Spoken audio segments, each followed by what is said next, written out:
Ardii Afrikaa, Baha Afrikaa, Gaanfa Afrikaa irratti sabbata fakkaattee qal'attee kan argamtudha.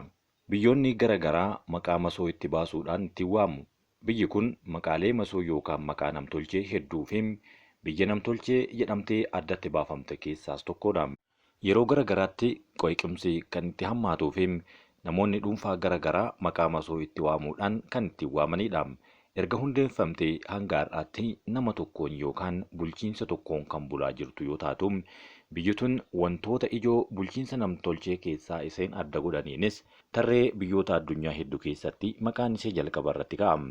Biyyoota alaa garaa garaa keessatti lammiileen isii iddoo lamatti wal qooduudhaan kun kan mootummaa deeggaran, kun ammoo kan mootummaa morman jechuudhaan waggaadhaa waggaatti kan isaan wal reebanidha.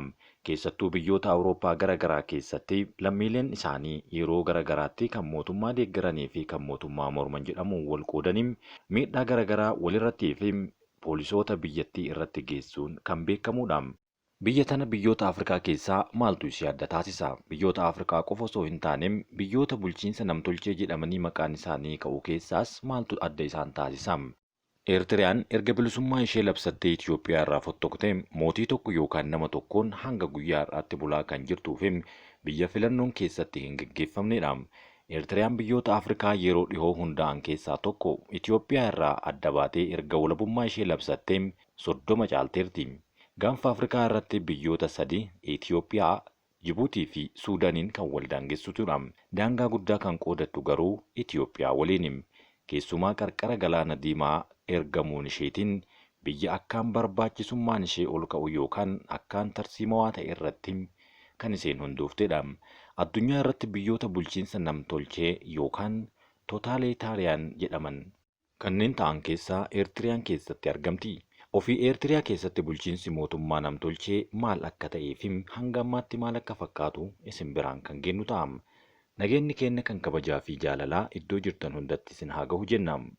Biyyi kun erga hundooftee waggoota 30 ol caaltus yookaan kurnan 3 lakkoofsiftus hanga ammaatti bulchiinsa qeenxee yookaan nama tokkoon bulaa kan jirtu waraana waggaa hedduun booda bara 1993 Itoophiyaa irraa adda baateem erga biyya taatee geggeessaa tokko yookaan Isayyaas Afwerqii qofa qabdi.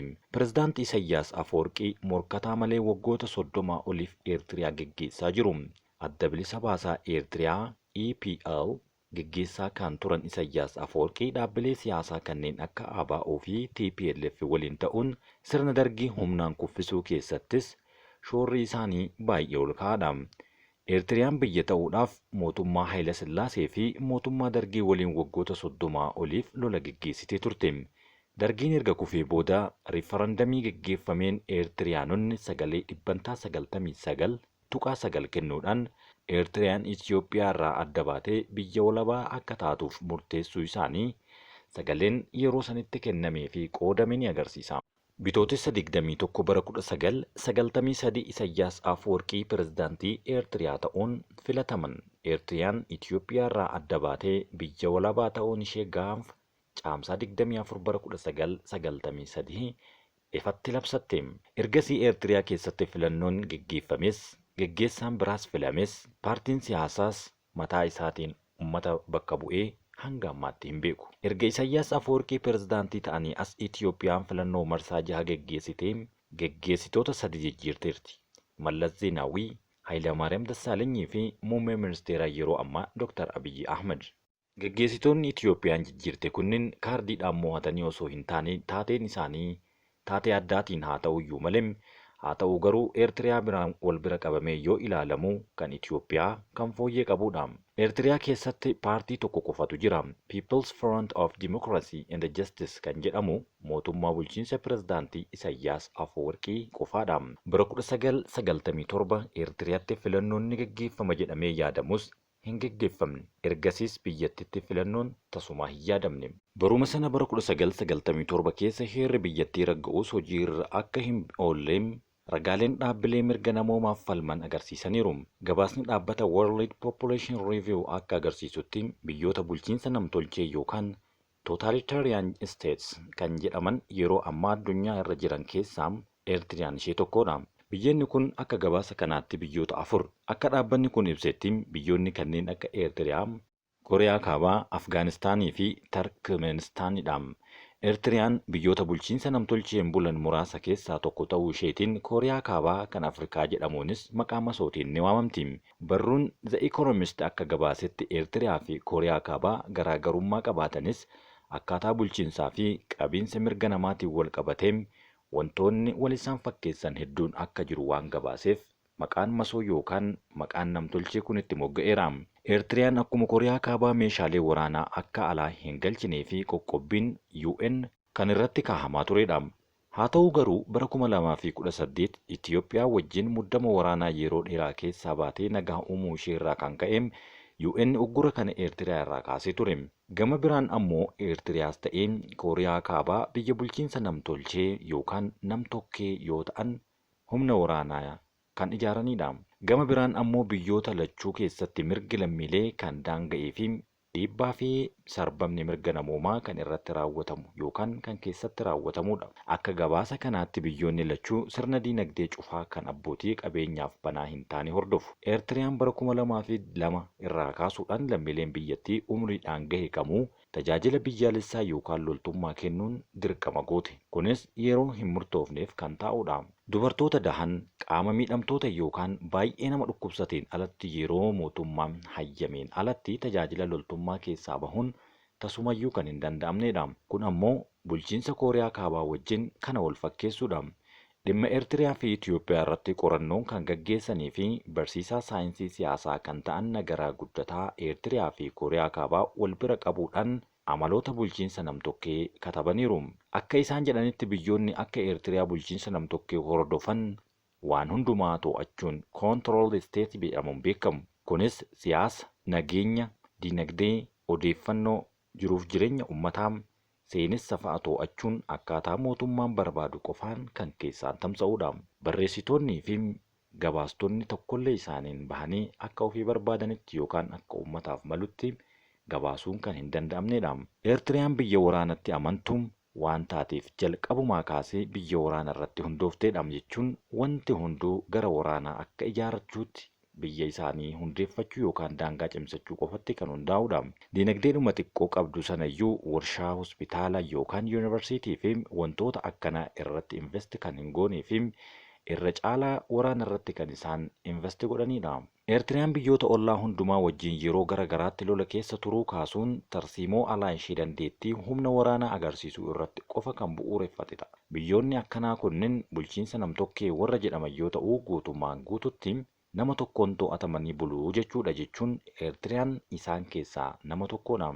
Akka isaan jedhanitti mootummaan bulchiinsa namtokkee yookaan tootaalitariyaan jedhaman kun irra bulchiinsa abbaa irree akka wayyu kaasu. Abbaa irree inumaayyuu gaariidha, sababni isaa hojii gareetiif waan ta'eef sirna abbaa irree ta'ee namoonni gorsan jiru. Kun ammoo bulchiinsa namtokkee garuu namuma tokkodha. Kanaaf biyyi bulchiinsa nama qeenxeedhaan bultuun ilaalchuma nama sanaatiin kan isheen deemtu jechuun garaagarummaa bulchiinsa abbaa irree fi bulchiinsa namtokkee yookaan bulchiinsa qeenxee kanaa xiinxaltoonni garagaraa ni kaasu.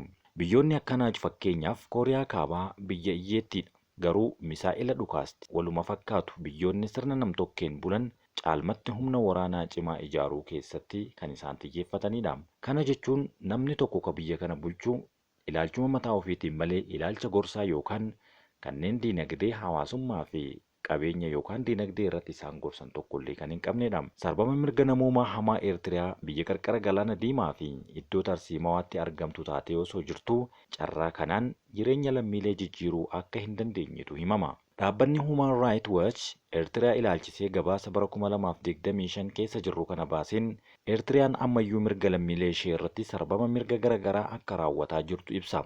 Mirga amantii, yaada ofii bilisaan ibsachuu fi namoota tajaajila biyyaalessaa yookaan loltummaa yeroon isaa hin daangeffamnetti humnaan galchuu dabalatee mirgoota namoomaa uummata ishee sarbuu itti fufteerti jedha gabaasni kun. Biyyattiin bara 1993 erga walabummaa labsattee filannoo gaggeessitee akka hin beeknee fi bara 2010 irraa kaasee qaamni seera tumu kamuu walgahee akka hin beekne eeruun heera mirga lammiilee kabachiisuuf bara 1997 ragga'ellee hanga ammaatti hojiirra akka hin oolchin gabaasni Human Rights Watch kun tartiiba isaatiin barreesseera. Namoonni gaafii mootummaa irratti kaasan qondaaltota ol'aanoo dabalatee hedduun isaanii mana hidhaatti waggootaaf gidiraa isaanii argu.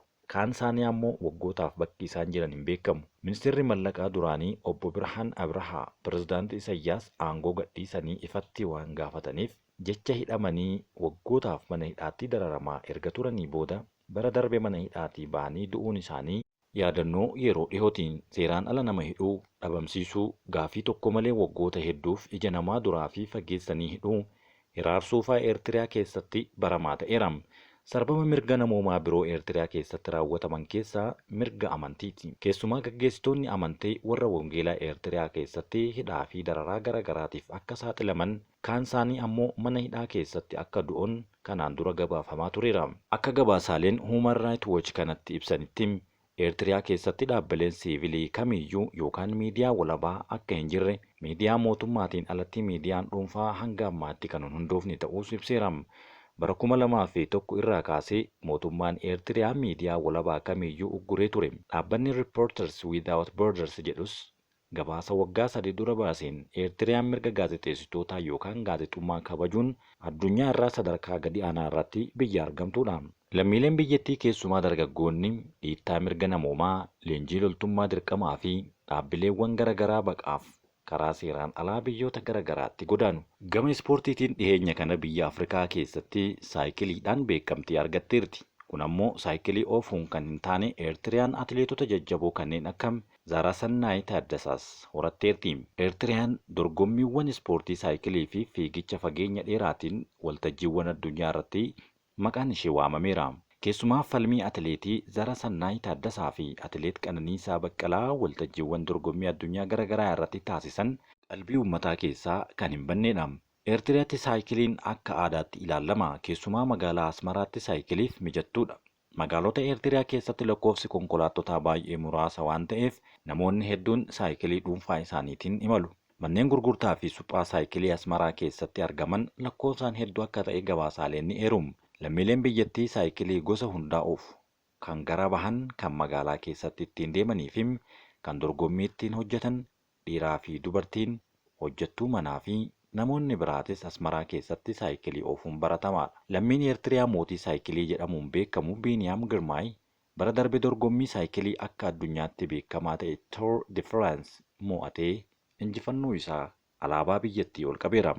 Dorgommii kana mo'achuu isaatiin Afrikaa irraa nama jalqabaati. Bulchiinsi Isaayyaas Afwerqii dhimmoota kanneen akka diinagdee, siyaasaa fi dhimmoota biraa irrattis akka dhimma saayikilii kanatti banaa akka godhuun yaada kenna. Waan nu dhageeffattaniif galatoomaa.